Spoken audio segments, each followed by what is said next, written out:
Pagpanaw ni Jacqueline Ho sa kaduda-duda. Coco Martin gustong paimbestigahan ito.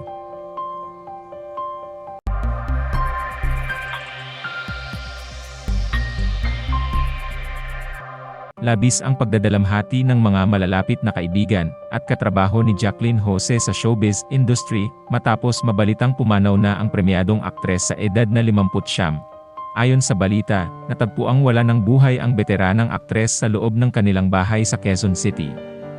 Naglabas ng official statement ang talent management ng aktres na PPL Entertainment ngayong gabi hinggil sa nangyari. It saddens us to inform everyone of the untimely passing of Miss Jacqueline Ho C. Real name Mary Jane Gok. More details will be shared as soon as they are available. The Gok and Ejenman families are requesting for everyone to please pray for the eternal repose of Miss Jacqueline and for them to be allowed the respect and privacy to mourn her passing and navigate these difficult times.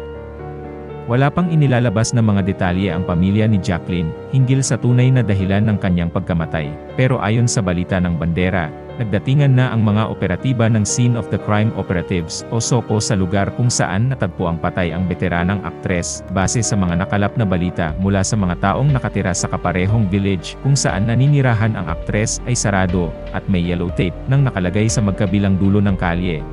Ang kwento ng isang kapitbahay base sa narinig niyang usapan, kahapon pa pala patay si Jacqueline, noon nang nagdatingan na ang mga pulis nangingitim na siya.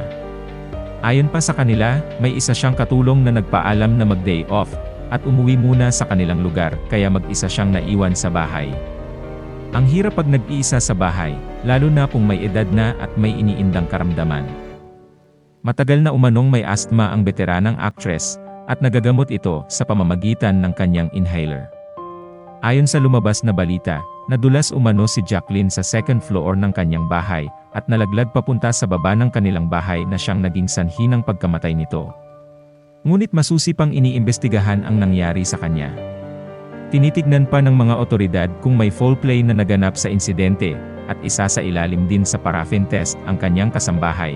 Ayon sa mga saksi sa lugar, naamoy na lang nila ang masangsang na amoy banda sa lugar ni Jacqueline Jose. Kaya agad na tumawag ang kanyang mga kapitbahay sa naturang lugar pero walang sumasagot. Kaya agad na lang sila tumawag ng otoridad at puwersahang pinasok ang bahay ni Jacqueline Jose at nakita na ang mga labi ng veteranang aktres na nakahandusay sa sahig at wala ng malay. Tumawag na sila ng saklolo at na-verified na wala ng buhay ang aktres. Nakita naman ng mga taong nasa scene of the crime na dumating na si Coco Martin, ang direktor at producer ng seryeng FPS, Batang Quiapo, kung saan kasama si Jacqueline bilang si General Dolores Espinas na namamahala sa kulungan, namataan din si Cherry Pay Picache sa lugar kung saan iyak na ng iyak habang pababa ito ng sasakyan. Namataan si Cherry Pay na si kausap si Coco at ang iba pang naroon sa bahay. Nakiusap naman sa mga otoridad si Coco Martin na imbestigahan ng mabuti ang pagpanaw ni Jacqueline Jose.